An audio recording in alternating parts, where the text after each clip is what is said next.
Cassandra, first, two things. One, so sorry that we could not get together during Canadian Music Week because we were supposed to do a one-on-one interview, but my brain was so burnt out. Oh, Uh, I was you just like, truth, my friend. Do not even worry about it. how was CMW for you? Wow. I don't even know where to start. It's Yeah. my first ever going, like just completely run off my feet. I scheduled things back to back, just really trying to take advantage of everything, the panels, the speakers, the networking. It was incredible. It was absolutely incredible. Oh, I'm so glad. And again, I apologize, but I'm glad we're getting the chance to do this. Second thing is actually a compliment. You have the best eyes I have ever seen.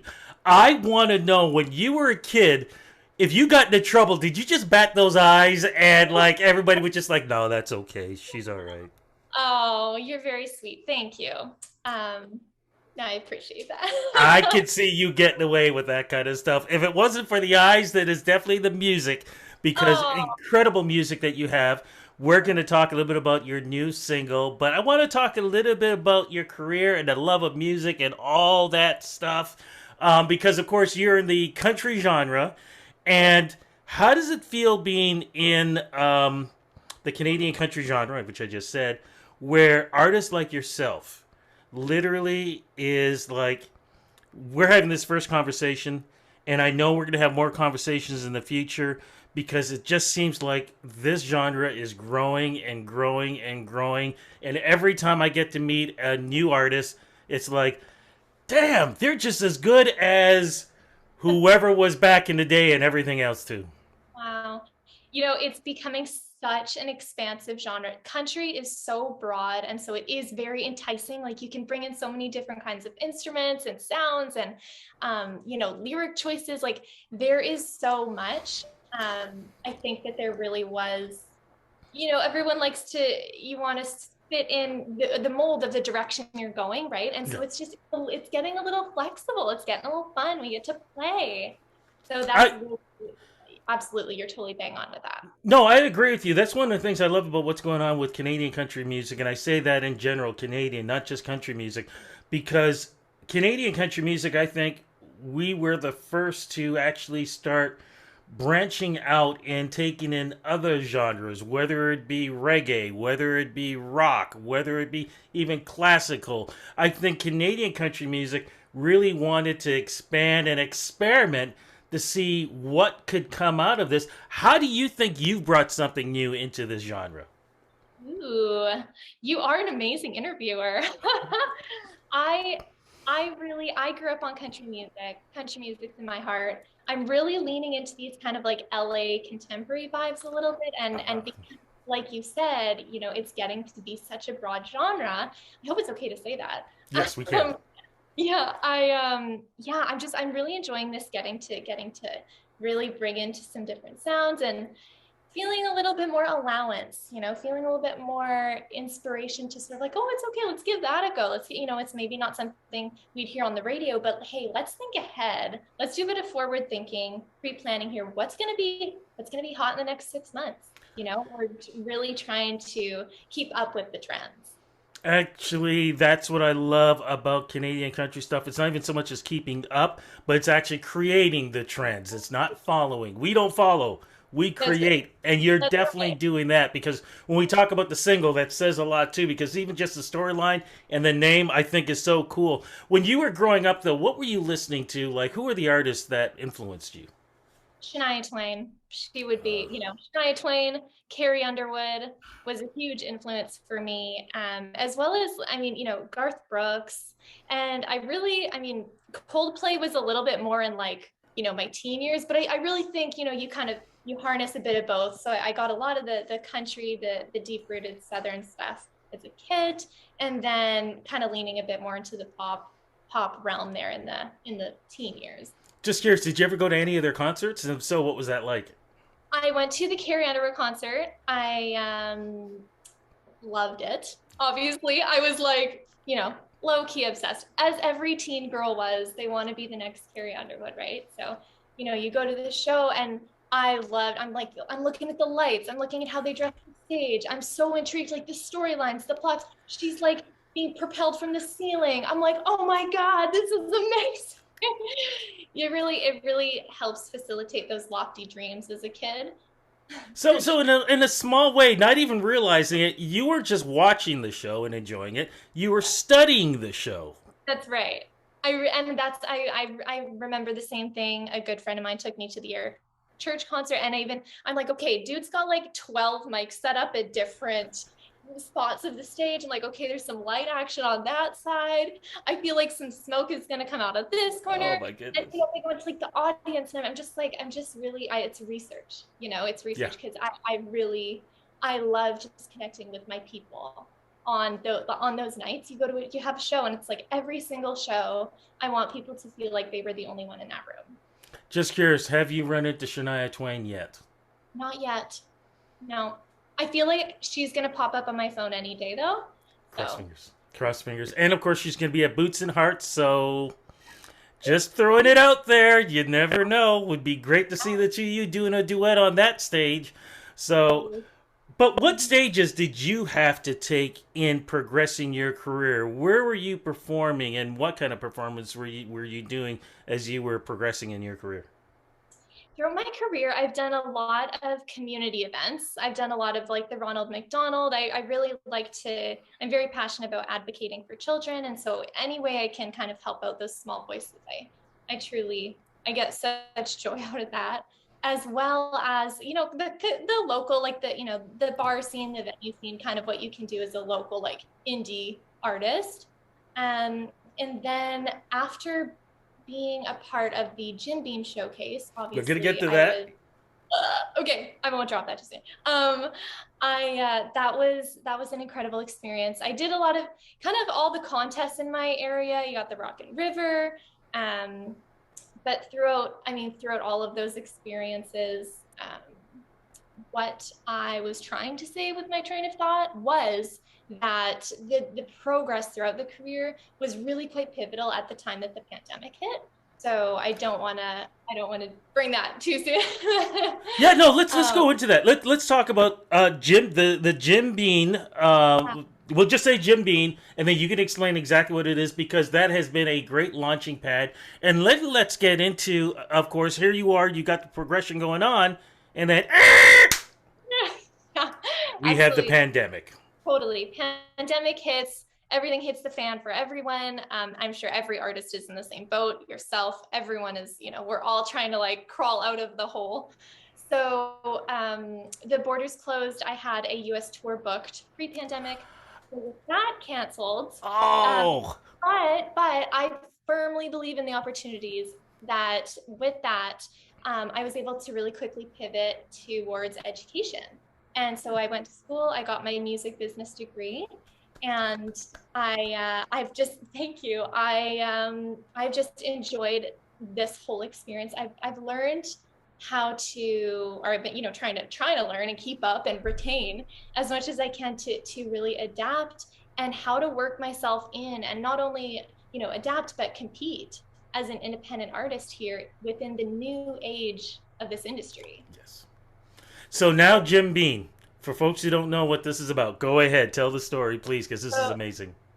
So Jim Beam is the sponsor. Well, yeah, so it's Jim Beam sponsored through CMW. They host a Jim Beam talent search, and I was one of the provincial finalists. So I didn't even know. Thank you. So I got to go to this incredible studio in Vancouver, the Armory, and they were amazing. They do this, one-on-one interview with you, and they give you this whole amazing recording experience off the floor, live song, pick your song, and do your thing. And then little did I know, 6 months later, they reach out and they're like, "Oh, let's invite you to do showcase because you're a provincial like finalist." So after a lot of crying, I was like, "Oh my God, I get to go to Toronto and like do this whole thing." Then after that, pretty much the day later, I found out that I was factor funded through the JFR Factor Grant. And they actually also kind of help fund a little bit of that showcasing. Yeah. So yeah, so I got to go to CMW, have this whole amazing experience on the Jim Beam stage, just an absolute whirlwind. See that, like you just said, where you have something that could turn out to be bad, you can turn it into something that is an amazing experience, and you did that too. You know, I always say this: every to be a true country artist, one of your songs has to be about liquor. You have one of those songs. What song is that? What's that one about?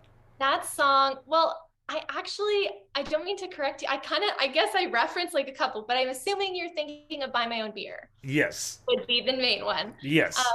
yes, Buy My Own Beer was a song I got to write in Nashville, very first track I made there. And that was a song written based on some true experiences in my life. I think we all kind of go through this, you're young, like you're looking for this outer fulfillment, this young, like stupid phase of your life. And I'm sure many would likely argue that I'm still in it right now. But yeah, so that song really was from like, oh, you're searching for utter fulfillment, and you realize that you're good and you're whole and you are worthy and deserving of a life that you love all on your own. You don't need anyone to tell you that, to reassure that. Like you already have all that you need within yourself. And then I went to Nashville and this song came out. So I thought, that's it. That's perfectly synchronous right there. I'm hoping that you have T-shirts of that because when I first, even before I heard the song, when I just saw the title, I thought to myself, "That's that." Talk about empowerment just by those words, just the title. And then I Yeah. heard the song, and I was like, "Okay, yeah, I was following the right path on it." Please tell me you got T-shirts of that. Oh, absolutely. Yeah, I have the BMOB. I even have a baby jumper that's bring my own bottle. So, and then like, the baby bottle. Like I said, I love kids, so it's Oh enough. my god! Oh my goodness! You Do you are. have any young ones? I'm sorry. Do you have any young ones, Rudy? No, no, none that I admit to. Shh. Yeah. Well, if you got a niece or nephew, I'll send one along for you. Oh, thank you so much. But you know what you could send me, of course, is the new single that we're going to talk about because that I really want. For folks who don't know what it is, please give us the name of the song and what it's about because it is very cool. And I think you are actually the first country artist that I've ever heard go into sort of like that high genre. Oh, thank you. Airplane Champagne is your all season getaway anthem. Post pandemic, we're all craving it. We're all craving the borders to open. We're all craving to go to that all inclusive. And so if you already, have that all inclusive feeling within yourself, that's what I really wanted to harness and celebrate.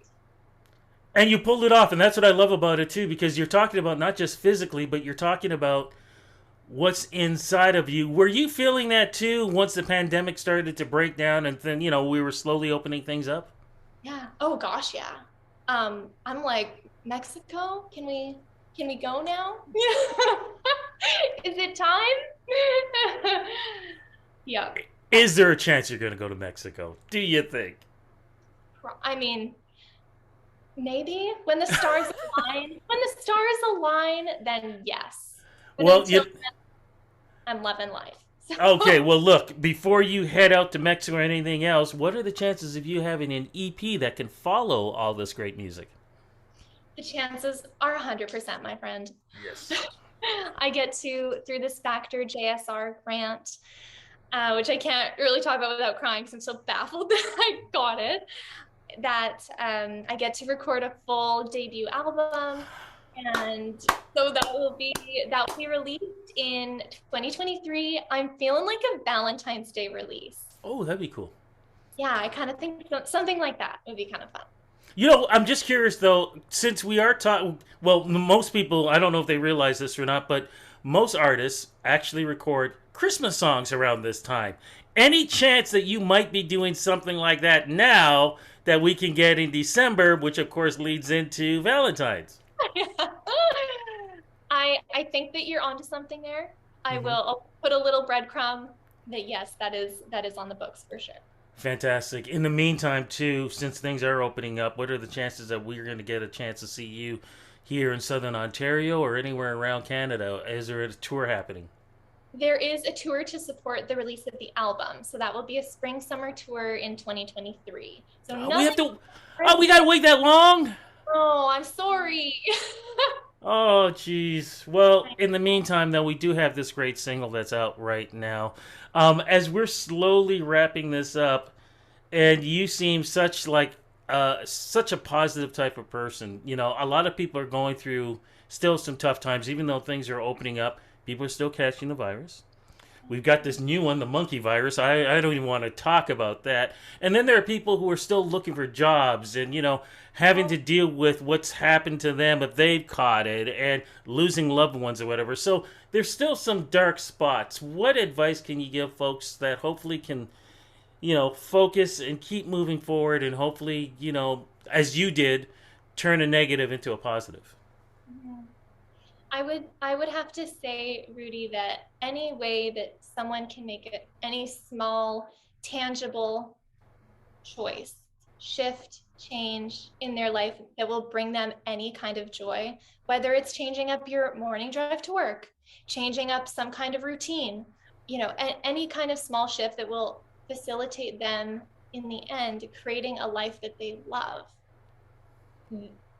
That would be my, like, anything. Just do anything that will just bring you an ounce of joy, and do it every day because you're worthy of that. We are on this earth plane for so little time that we are just deserving of that. Absolutely, and you are deserving to meet Shania Twain and sing with her on stage together. I am for you for that. I hope it happens. But in the meantime, thank you so much for this interview. Thank you so much for this great song. Thank you for the inspiration. And I am so looking forward to next time that we get to meet one on one. But I'm just curious, any chance that you might be coming down and hanging out at Boots and Hearts, even if you're not performing? Do you think you might be Yeah, around? for sure. Yeah. Oh, you will. Yeah, Okay, absolutely. I well, just so you know, I just put in my accreditation for Boots and Hearts. So hopefully, I'm probably just going to be there on the Saturday. So if you're there, then maybe we can do this one on one there. Let's do that. Yes. Wonderful. Okay. Fantastic. In the meantime, be safe. Thank you so much for this interview, and we will definitely talk soon. Sounds great, Rudy. Thank you so much.